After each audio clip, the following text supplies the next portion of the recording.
back to Atlanta Live. It has been an exciting night tonight, and we're just thrilled that you're here with us. And our next guest that we're going to be talking with has got an amazing story. And you know, I think it's one that's practical. I think many of you, if you've got a hunter in the family or a sportsman in the family, go get them. They're going to want to watch this next segment. For the next 30 minutes, we're going to be entertained, and we're also going to interview an amazing man who is a speaker. He's a motivational speaker. He comes to us. He's a singer and songwriter. So God has just really gifted him. Please help me welcome Tony Bolton. Thank you so much for being here. Great to be here. Thank you so much. This has been an exciting night, but you have such a practical message that God's kind of worked you into a niche market where you're ministering to men who enjoy sports and the outdoors. Talk a little bit about that. Absolutely. I grew up in sports, especially hunting. My dad took me hunting, so I love the outdoors, and then got into ministry and got into church and did a lot of the things that churches do. There, all the programs, the youth ministry, all those kind of things. Then I had 2 boys late in life. We have 4 children, 2 girls and 2 boys, and I remember all the things that I did as a kid, and I thought, I want my sons to grow up and learn how to hunt and fish and do all this kind of stuff. So anyway, what evolved out of that was all of their friends. The first thing that happened was I said, okay, guys, you all got to get your hunter education. And lo and behold, a whole ministry work kind of came into view. I said, what's your closest friends in our area? Well, 7 boys showed up at my house that I did not know that they knew from school. And only 2 out of the 7 had a dad at home. So here we go. I said, pile in the van. We're going to get our hunter's education. So you not only have to do that, I said, okay, well, you got to have a camo shirt. You got to have some pants. You got to have some boots. So we took them to Academy Sports, went inside, just loaded them all up, got them back in the car. We went down to the hunter's education. The guy said, what'd you do, bring the whole cul-de-sac? And I said, I sure did. Because I said, these guys are going to be part of our life with my sons. So if I want to take my sons fishing, I'm going to take these guys fishing. I'm going to take my sons hunting. I'm going to take them hunting. Because that's how you share your passion for the outdoors. And there's a thing in outdoor ministry that says it's not a passion, it's an obsession. So guys, if you're watching today, you know what I'm talking about. It's not a passion, it's an obsession. Well, I get where your heart is. I know where you're coming from. And I think a lot of times that the church has not made the connection with guys, because guys will say, the church just doesn't get me. They don't understand what I really enjoy doing. I like to go out and spend time on the lake and shoot guns, and I need to go hunting and all those kind of things. So what the Lord kind of dropped into my life was, well, maybe it's the camo connection. You know, because of a few things that have happened in the last few years, it's not weird to wear camo anymore. That's true. So actually, absolutely, everybody goes, oh, I'll take some camo. So I went to my son's high school, and I saw girls in coverall camo, guys in hats, and everything was cool. Everything camo. Everything became camo, and it became okay. But the real connection is, it doesn't really matter whether you're into hunting, fishing, or whatever. If you're into sports, you wear a golf hat, you wear your favorite team, your whatever. You're wanting somebody to connect with that. And so when I say the camo connection, I'm really trying to connect with men that love the outdoors, and women too, all over the country, that have a passion and a love for the outdoors. And for somebody to say, I get you, I understand where you're coming from, I know what it's all about, and yet use that as a tool to minister the gospel to them in a way that they can relate to it. Because I don't think you can minister to anybody until you earn their respect. They get you. I can go into, matter of fact, the first time I moved to Nashville, I went into Walmart, and my son was with me, and we said, hey, we got to get some shells. We're going to see what they have here. We've never been in here. And they had this whole big sporting goods area. Guy behind the counter, never seen him before in my life. And within 5 or 10 minutes, he's whipped out his phone. Hey, here's a turkey I shot last week, okay? Here's a fish, and they have this kind of wall of, fame where you've caught a fish, you shot a turkey or a deer or whatever. And within 30 minutes, we had already lined up a hunt together. And as we walked out, my son said, Dad, do you know him? And I said, no, I never seen him before. He said, we're going hunting with a stranger. And I said, yeah, but isn't it going to be great? And next thing we knew, this guy now has become one of my best friends. It's just opened the door, and we talk about the Lord in the pickup trucks on the way. I just had opportunity maybe a month ago to minister at his church on a Sunday morning. So you just got to be salt and light. You just got to be unafraid to let your light shine and connect with people. One of the things that I use is my word that I have it on my shirt and I wear it on my baseball cap. It's called booyah. In the Urban Dictionary, you look it up, it means how awesome is that? And there's not a sportsman, I don't care if you play golf, I don't care what you do. When you do something great, you throw up your hands, you go, did anybody see that? I mean, can I get a witness? Exactly.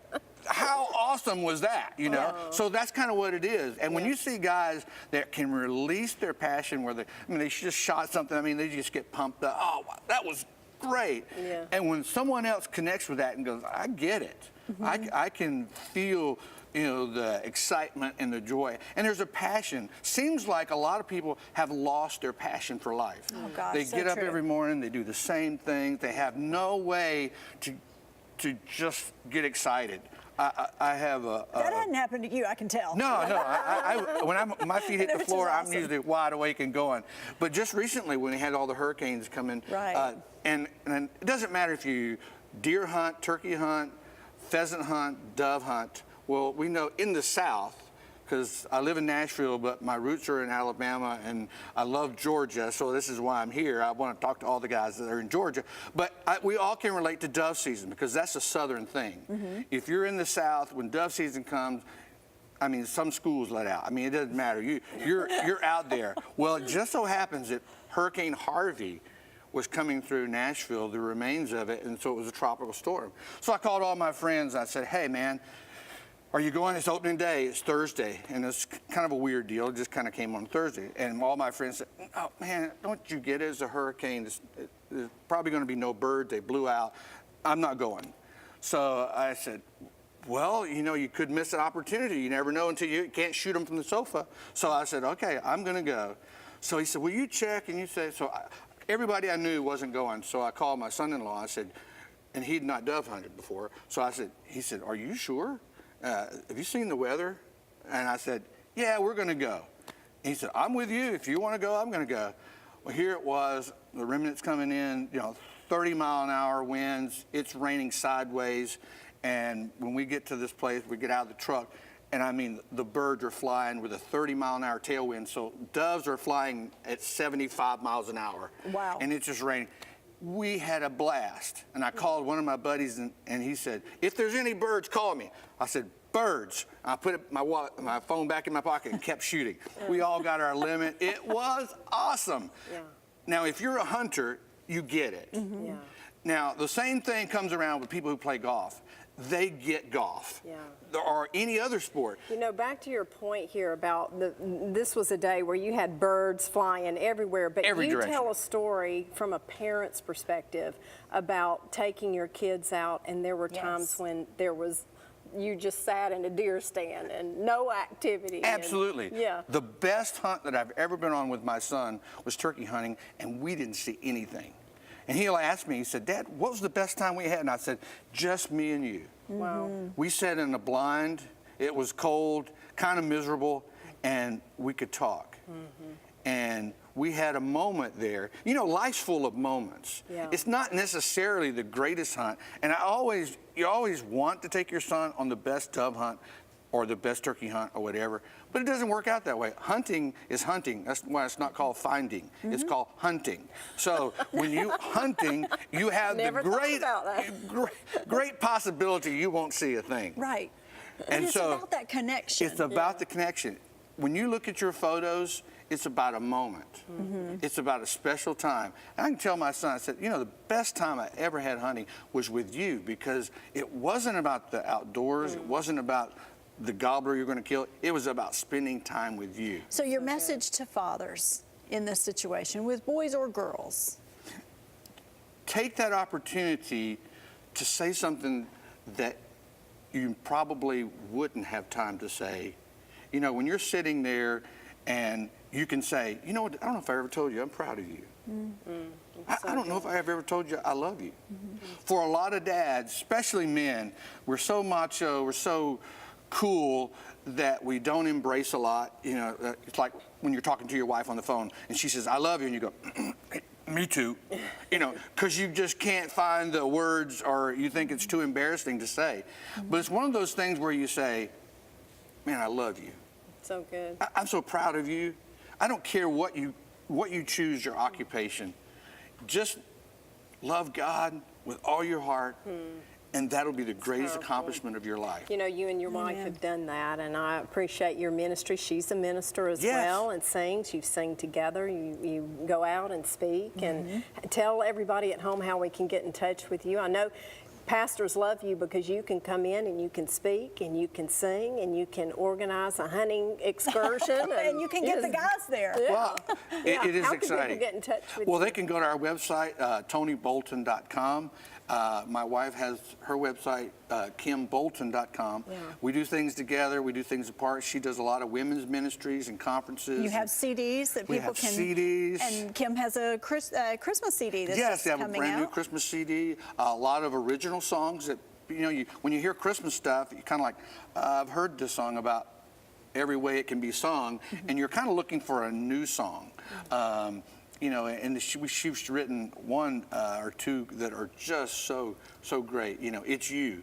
You know, and it's talking about that very thing. What's Christmas all about? Jesus, it's you. And what is Christmas all about to us? It's you. It's our families. It's our friends. You know, we miss Christmas if we don't think about you, you know, or him. And so it's just great that we can maybe share a couple new songs and just be salt and light. Awesome, awesome. Now you're going to sing a few tonight. Yeah, I've a couple songs or 3 songs that I've written, so people won't know them by then, but maybe they'll. Okay, so talk about the first song. First song is just about, you know, every day gas prices go up, things change, the economy goes up and down, and you wonder, you know, how am I going to make it in this world? But salvation is free. Absolutely free. You don't have to do anything for it. You don't have to earn it. Isn't that wonderful that grace is all about that? Not what I deserve, you know, and it's kind of like we don't have to go to church. We get to go to church, you know.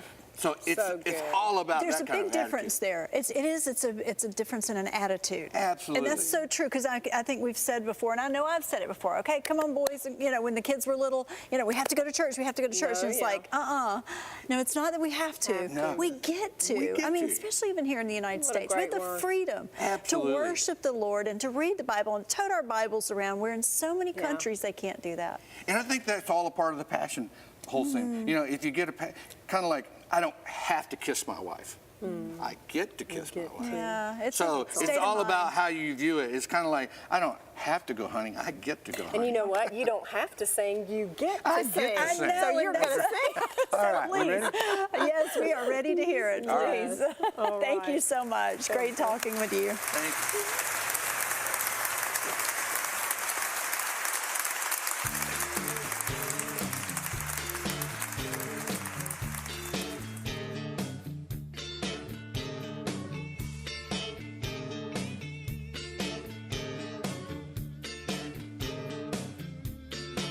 That dollar bill in your hand, you know it won't buy very much today. And you won't have much of your check left, listen to me, when all of those bills get paid. 'Cause these groceries, utilities, listen man, that gasoline keeps getting higher all the time. You know but one thing we can afford today. I know it won't cost you one dime. Salvation is free, yeah, absolutely free. Jesus paid for it when he died on Calvary. Oh yeah. And with all the money in this old world you can't buy, don't you see? That's right. Cost you nothing, oh no, why? It's absolutely free.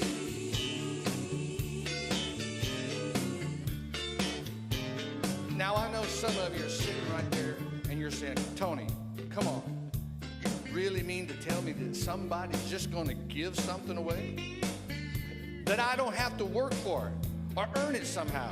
Oh, no, brother. That sounds too good, you might say. But hear me out, friend. It's the gift of God, and it's not for sale, but it's life evermore. Yes, it is. And Jesus wants you to have it. Oh, today, my friend, why don't you open up your heart's door? Salvation is free. Yeah, absolutely free. Jesus paid for it when he died on Calvary. And I'm so glad he did. Yes, I am. 'Cause with all the money in this old world you can't buy, don't you see? Yeah, it won't cost you nothing. Oh no, friend, it's absolutely free. Salvation is free. Yeah, absolutely free. Jesus paid for it when he died on Calvary. Oh, I'm so glad he did today. Yes, I am. 'Cause with all the money in this old world you can't buy it, don't you see? Oh, listen to me now. It won't cost you nothing. Oh no, friend, it's absolutely free. Hey, listen. That's what the Bible says. It won't cost you a free. It's free. Absolutely free.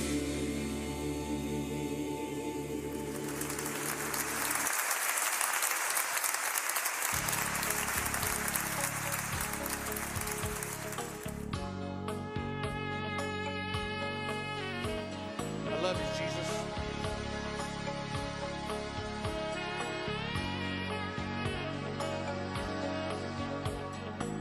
I'll never understand just why Jesus loved me so. Oh, the price he paid for mistakes I've made had to break his heart, I know. But in spite